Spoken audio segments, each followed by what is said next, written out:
J'espère que vous allez bien, j'espère que vous m'avez pas oublié, oui, puisque ça fait peut-être 3 semaines, quelque chose comme ça, que je n'ai pas posé sur YouTube. Vraiment, j'en suis grave désolée. C'est juste que je n'ai pas eu beaucoup de temps ces dernières semaines et aussi, vous allez comprendre pourquoi, je suis en plein dans un projet d'un nouveau carnet, voilà, que je vous montre très furtivement. Je vous le dévoilerai très bientôt. Donc c'est vrai que peut-être d'ailleurs la semaine prochaine, peut-être. Mais en tout cas, voilà, je suis pas mal prise et c'est pour ça aussi que j'ai, comment dire, j'ai un peu failli à ma mission de poster tous les dimanches. Donc j'espère que vous m'en voulez pas. Donc aujourd'hui, on se retrouve pour, eh bien, mes favoris du moment parce que j'ai plein de choses à vous présenter, à vous partager. Donc si ça vous dit, restez là, mais avant, générique.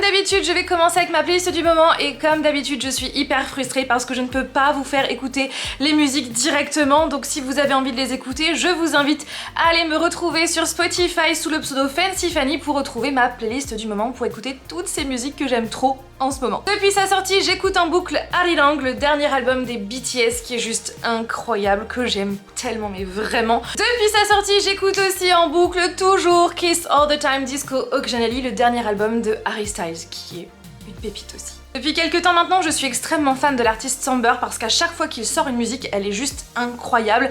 Et c'est encore une fois le cas avec sa toute dernière intitulée Potential qui est incroyable. Et c'est aussi le cas pour Teddy Swims. À chaque fois qu'il sort une musique, c'est aussi un banger, une musique que j'adore. Et encore une fois, ça ne déroge pas à la règle avec sa toute dernière qui s'intitule Mr. Know-It-All, donc littéralement Monsieur Je Sais Tout. Conor Maynard a fait son grand retour avec Dance Alone. J'aime trop l'instru, j'aime trop les paroles, vraiment, puis sa voix, elle est incroyable, donc je suis contente de le voir enfin de retour sur la scène musicale. Nous avons aussi le groupe 21 Pilots. C'est vrai que j'en parle pas souvent dans mes playlists du moment, alors que pourtant je les écoute assez régulièrement.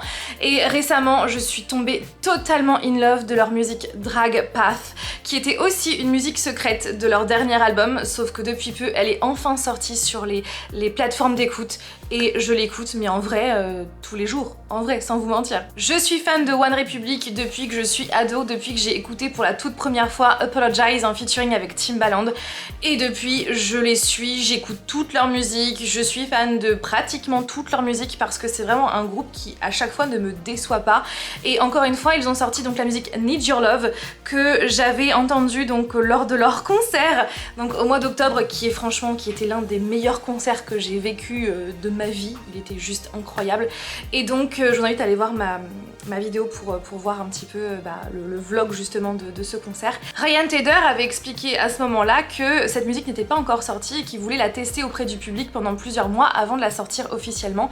Et franchement, j'étais tellement frustrée de ne pas pouvoir l'écouter quand j'en avais envie. Et donc ça y est, elle est enfin sortie. Et One Republic a sorti tout récemment un featuring avec Alesso, In Your Eyes, que franchement j'adore. Passenger de Alex Warren, franchement Alex Warren pareil, c'est à chaque fois qu'il sort une musique je ne suis pas déçue. J'écoute encore plein d'autres musiques en ce moment, donc je vous invite très fortement à me suivre sur Spotify pour toutes les écouter.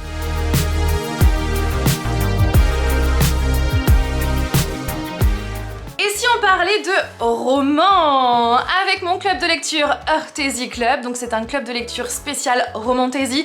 Je vous invite très fortement à nous suivre, à nous rejoindre sur le Discord que je vous mettrai en barre d'informations. Donc on se fait des petites lectures communes et franchement à chaque fois c'est un plaisir et très prochainement on va choisir notre prochaine lecture commune, donc n'hésitez pas à nous rejoindre si vous avez envie de participer à cette aventure. Et donc notre dernière lecture commune était sur Diamond de Sable Sorensen, édité chez Ira. Alors la couverture déjà elle est vraiment canon et vous avez un jaspage comme ça en fait qui est la continuité de la quatrième de couverture comme ça. Dans un château de loups et de mensonges, le désir est l'arme la plus dangereuse. Meryn Cooper n'a jamais rêvé de devenir une liée, ces guerriers d'élite capables de nouer un lien mental avec d'immenses et redoutables loups géants. Mais lorsque sa sœur est enlevée par les monstres immortels que son royaume combat depuis des siècles, Son monde s'effondre. Prête à tout pour franchir le front et la sauver, Mérine s'engage dans l'armée. Propulsée dans les épreuves du lien, elle doit survivre à une ascension mortelle puis à 4 mois d'entraînement au château. Et surtout, elle doit apprendre à apprivoiser le lien avec une louve sauvage qui refuse toute communication. Chaque jour est une lutte entre les coups brutaux où la moindre erreur peut tuer et les balles étincelant de la cour où chaque sourire cache une lame. Méprisée par les autres recrues isolées, Mérine est seule face à Stark Terrion, un instructeur aussi impitoyable que fascinant. Heureusement, dans ce monde de violence et de secrets, Killian Valtier, le séduisant prince héritier, semble lui tendre la main. Pourtant, tomber amoureuse pourrait bien être sa dernière erreur. Honnêtement, j'ai adoré cette lecture, j'ai passé un trop bon moment, cette histoire elle est hyper bien écrite, hyper bien détaillée à tel point que j'avais vraiment l'impression d'y être. En plus, on est dans les pensées de Mérine pour mon plus grand bonheur, et vraiment j'ai adoré sa façon de parler, sa façon de penser, sa façon de, voilà, de s'imposer, parce qu'en plus c'est quand même une fille qui est très badass, qui est très déterminée à retrouver sa sœur, et franchement, n'importe qui ferait ça à sa place, vraiment, on touche pas à ma famille. Si parfois je trouvais qu'elle faisait pas forcément les meilleurs choix, voilà, j'ai quand même adoré ce personnage et même les personnages qui gravitent autour d'elle. Vraiment mention spéciale pour Stark, que je trouve mais tellement mystérieux et que j'ai tellement hâte de retrouver dans le tome 2 pour en savoir plus sur lui. Comme vous l'avez deviné, il y a la présence d'un triangle amoureux, et si vous me suivez, vous savez que je ne suis pas fan des triangles amoureux parce que je suis pas fan de ce concept d'une fille qui soit partagée entre deux mecs, parce que oui, bien souvent c'est une fille qui est partagée entre deux mecs, mais voilà, je suis pas fan de ce concept là parce qu'il y a en plus de ça qui va se retrouver sur la touche, et puis à chaque fois j'ai toujours peur que celui que la fille va choisir c'est celui que je ne veux pas, donc ouais, je ne suis pas fan de ce concept.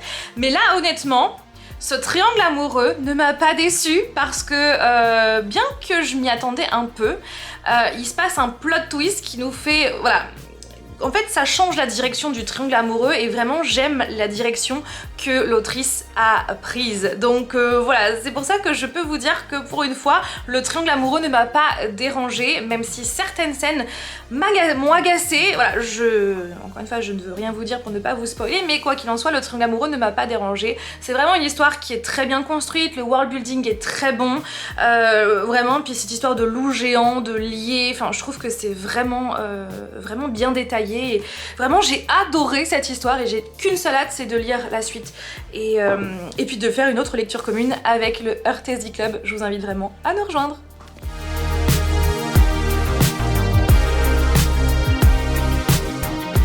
Mon dernier coup de cœur cinéma en date est pour Michael, que j'ai tellement aimé. Je vous invite à aller voir cette vidéo là pour en savoir plus, pour vraiment comprendre pourquoi j'ai tant aimé ce film là, mais je pense que ça ne vous surprend pas puisque je suis fan de Michael Jackson. J'avais beaucoup d'attentes vis-à-vis de ce film et je n'ai pas du tout été déçue, donc vraiment allez voir cette vidéo là. À propos de Michael Jackson, je voulais vous parler de la mini-série, donc Michael Jackson, le verdict, disponible sur Netflix depuis le 3 juin dernier. Sachez que je ne compte pas voir cette série, voilà, je ne l'ai pas vue, je ne compte pas la voir parce que j'ai même mis un pouce vers le bas sans la regarder, parce que pour moi, je ne veux plus entendre ce genre de conneries où on accuse une nouvelle fois Michael Jackson des faits qui ont été complètement démontés par le FBI et qui ont été jugés par la justice américaine qui a statué qu'il était non coupable. Donc à un moment donné, passez à autre chose. Je sais hein, très fortement que Netflix surfe sur la vague du biopic de Michael pour justement, voilà, faire ramener aussi des sous-sous dans leur poche. En plus de ça, d'après ce que j'ai pu voir sur les réseaux, et encore une fois, bourré de conneries et de faux témoignages, et vraiment ils sont bloqués dans le passé, c'est un truc de fou. Donc voilà, je ne compte pas la regarder et je ne la regarderai jamais. D'ailleurs, j'ai vu sur les réseaux sociaux que le 25 juin, donc malheureusement jour du décès, l'anniversaire du décès de Michael Jackson, eh bien tous les fans vont écouter sur Spotify que de la musique, enfin sur Spotify, Deezer, peu importe, que de la musique de Michael pour qu'il soit en top 1 ce jour-là. Donc je vous invite à faire de même et sachez que moi je vais le faire. Je vais maintenant vous parler d'un documentaire que vous avez certainement déjà vu. En tout cas, si vous ne l'avez pas fait, regardez-le. Si vous vous approchez de la trentaine ou que vous avez eu 30 ans il y a peu, ce documentaire va vraiment résonner en vous comme il a résonné en moi. Il s'agit du documentaire 30 de Seb, anciennement Seb Lafrite. Ce documentaire, je suis sûre qu'il va résonner en vous comme il a résonné en moi. C'est vraiment un documentaire qui m'a touchée parce qu'il met vraiment en lumière le fait que dès qu'on a 30 ans, voilà, on n'est plus jeune adulte, on est vraiment adulte à 100%, 100%, on se prend plein de questionnements, plein de questions en pleine face auxquelles on n'a pas de réponse. Questions existentielles en grande majorité que je me pose aussi vis-à-vis de mon avenir, vis-à-vis de la vie, vis-à-vis du vieillissement, voilà, de se voir vieillir et de voir ses proches vieillir, de savoir, d'avoir plein de doutes vis-à-vis de son avenir, de ce qu'on veut faire, pas faire. Enfin là, on prend conscience de plein de choses. Je sais pas si c'est comme ça à chaque dizaine, mais en tout cas, moi, quand j'ai eu 20 ans, je me posais pas du tout toutes ces questions-là.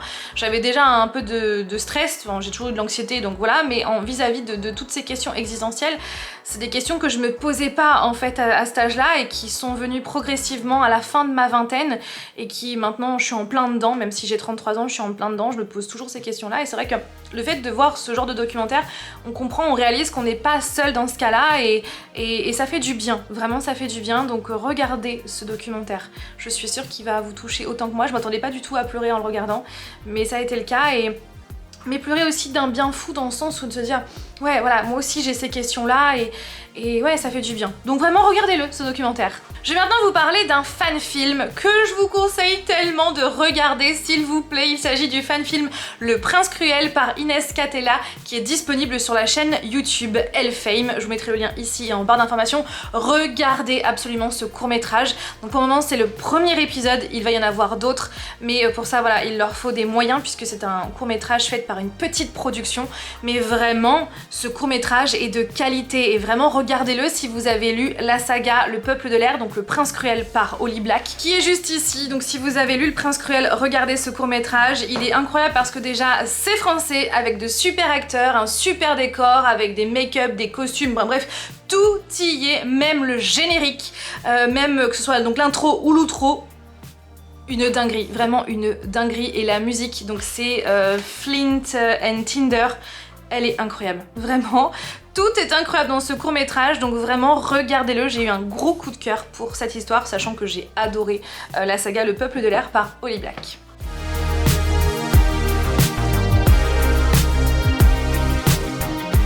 En termes de série, je vais commencer avec ma série coup de cœur, vraiment, c'est l'un de mes plus gros coups de cœur de ces derniers temps et cette série fait sans conteste partie de mes séries préférées all the time.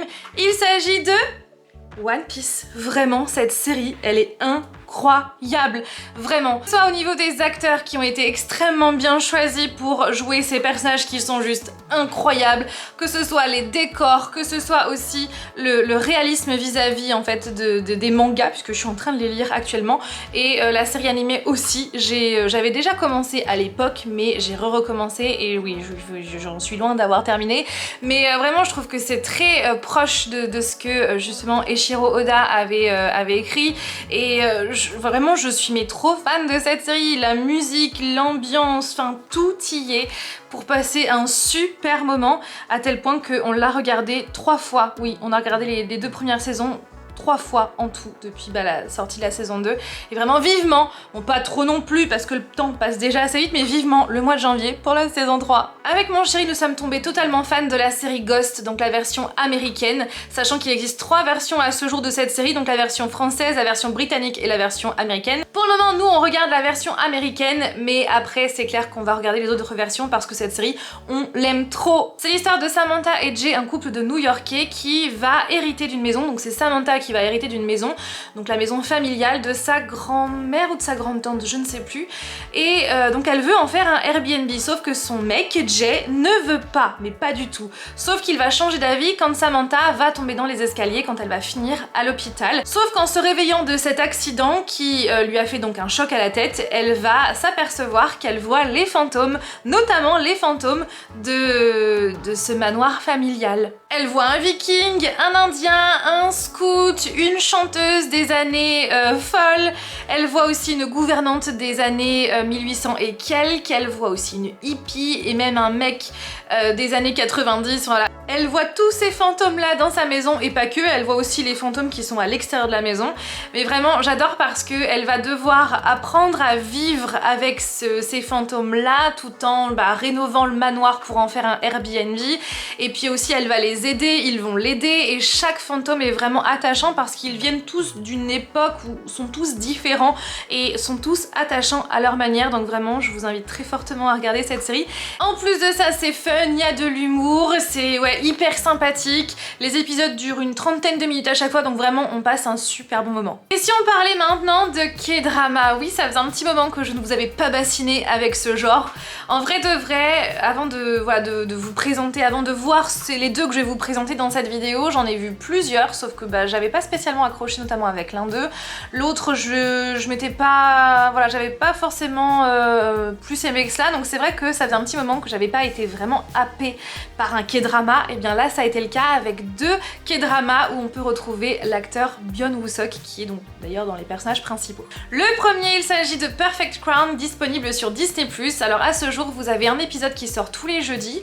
Je crois qu'ils en sont à l'épisode 3 si je dis pas de bêtises, mais en ce qui me concerne, j'ai vu toute la série en entière parce que je ne pouvais pas attendre, donc je me suis servi de mon VPN que j'ai depuis pas mal de temps pour me baser en Corée du Sud pour pouvoir voir toute la série en entier, parce que vraiment attendre tout une fois par semaine, un supplice. Pour les gens impatients comme moi, franchement c'est un supplice d'attendre, d'avoir en plus de ça qu'un seul épisode par semaine. Non merci. Donc maintenant que j'ai vu toute la série dans son entièreté, je peux vous dire ce que j'en ai pensé.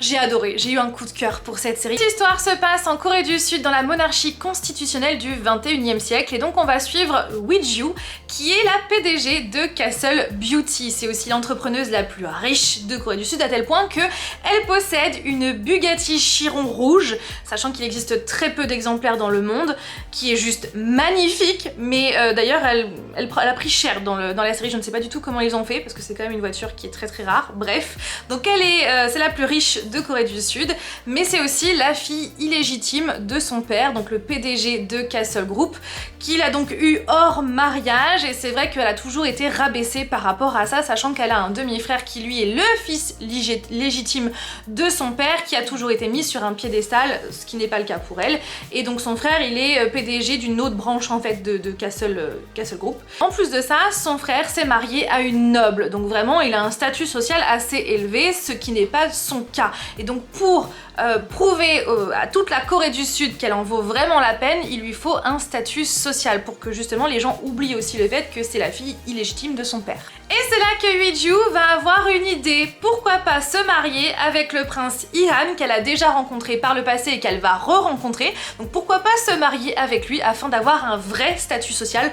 Le prince Ihan, c'est le prince régent qui règne en fait sur la Corée du Sud en attendant que son neveu, qui est le roi de la Corée du Sud, eh bien, soit en âge de régner, puisque à ce moment-là, il n'a que 8 ans. Et donc, je ne vous en dis pas plus, puisque forcément, il va se passer des choses entre Wee-ju et Ihan. Le prince Ihan est vraiment, j'ai tellement aimé. Donc le prince Ihan est joué par Byun Woo-seok. J'aime trop cet acteur et je trouve qu'il y a vraiment de l'alchimie entre IU et Byun Woo-seok. Les deux acteurs ensemble vont trop bien ensemble. J'ai vraiment adoré cette série parce que au-delà du fait que les personnages sont hyper attachants, je trouve que c'est bien ficelé. On suit justement la monarchie avec tout ce qui est la hiérarchie et justement la partie culturelle. Je trouve que c'est bien abordé. Ce qui ne plaît d'ailleurs pas aux Sud-Coréens, puisqu'ils ont lancé une pétition pour que Netflix supprime entièrement la série Perfect Crown de leur catalogue. Oui, ça va très loin, et en plus de ça, ils ont reçu beaucoup de signatures. Donc je ne sais pas où en est l'affaire à ce jour, mais en tout cas ça ne plaît pas aux Sud-Coréens qui, d'après eux, la série ne collerait pas parfaitement à la culture de la Corée du Sud. Et je crois que voilà, en termes de costumes et aussi en termes à un moment donné, il y a un couronnement, et je crois qu'ils disent un mot qui a connotation chinoise et non pas connotation coréenne, donc ça ne plaît pas aux Sud-Coréens, sachant que voilà, la Corée du Sud et la Chine, voilà, c'est pas non plus, ils n'ont pas eu de très bonnes relations par le passé, donc voilà ce qu'il en est. Mais en tout cas, moi qui suis française et qui ne connais rien aux coutumes, aux us et coutumes de la Corée du Sud, je dois vous avouer que je n'y ai vu que du feu, et j'ai vraiment adoré parce que je trouve qu'il y a un parfait mélange de tout ça, et vraiment je trouve que c'est une série qui est bien ficelée, même si en vrai de vrai j'aurais aimé que certains sujets soient un petit peu plus approfondis, et aussi au niveau de la fin ça arrive hyper brut, je trouve. J'aurais aimé qu'il y ait un petit peu plus d'après, et j'aurais aimé que ce soit une fin peut-être ouais, un peu plus étoffé vraiment. Donc c'est juste ça qui me manque, mais en somme c'est vraiment une série que je vous conseille, vraiment. Et la deuxième série, il s'agit de Lovely Runner, qui a été remis récemment sur le catalogue Netflix pour mon plus grand bonheur parce que je ne l'avais pas vu. C'est l'histoire de Sol Im-sol, donc une jeune femme qui malheureusement va avoir un accident de la route et qui va lui faire perdre l'usage de ses jambes. Donc elle en a marre, elle veut plus vivre en fait, jusqu'à ce qu'elle va recevoir l'appel de Sun Jae, donc vraiment le chanteur en vogue à ce jour, puisqu'il fait partie, c'est le leader du groupe Eclipse, du groupe de K-pop. Et donc un jour elle va l'avoir au téléphone et il va lui dire mais en fait vis, vraiment vis, merci d'être en vie et va jusqu'au bout et fais tout pour vivre en fait, pour profiter de la vie. Donc à partir de là, elle va mettre ce conseil en pratique et elle va vivre et elle va surtout devenir une extrême grande fan du groupe Eclipse. Sauf que malheureusement, Sunjae, donc le leader du groupe qu'elle a eu au téléphone plusieurs années auparavant, eh bien n'est pas très bien dans sa peau, il souffre de dépression, il souffre de la célébrité et c'est là que malheureusement il va mettre fin à ses jours parce que tout ça lui pèse beaucoup trop et donc Im-Sol, donc Sol, va avoir la possibilité de retourner dans le passé afin de le sauver. Et c'est ce qu'elle va faire. Elle va être prête à tout pour sauver la vie de Sunjae. Les personnages sont hyper attachants et hyper bien joués. L'histoire, elle est très bien construite. J'avais un petit peu peur que au départ, le voyage dans le temps soit un petit peu trop et justement pas assez crédible, alors que pas du tout. Je trouve que c'est hyper réaliste et ça va bien dans l'histoire, qui est bien ficelée, bien expliquée. Vraiment, j'ai trop aimé cette série, vraiment. Et le couple, enfin parce que voilà, les K-dramas, il est toujours question de romance, je suis mais trop fan, vraiment, ça fait partie, il fait vraiment partie de mes K-dramas préférés, ça c'est sûr et certain, parce qu'il est efficace, prenant et tout est bien approfondi comme il faut, il n'y a pas de manquant, pas de choses que j'aurais aimé voir un peu plus développées que d'autres, non, tout est parfaitement bien amené et vraiment ouais, je vous conseille cette série Lovely Runner qui est incroyable. Voilà tout le monde, j'espère que cette vidéo vous a plu. Comme toujours, n'hésitez pas à réagir en commentaire, à me dire quels sont vos favoris du moment. J'ai hâte de vous lire et de découvrir de nouvelles choses qui vont peut-être, qui sait, devenir à mon tour mes favoris du moment. Donc sur ce, je vous fais plein de bisous et je vous dis à dimanche prochain. Oui, il faut que j'essaye d'être régulière. Donc à dimanche prochain pour une nouvelle vidéo. Bye! Yeah.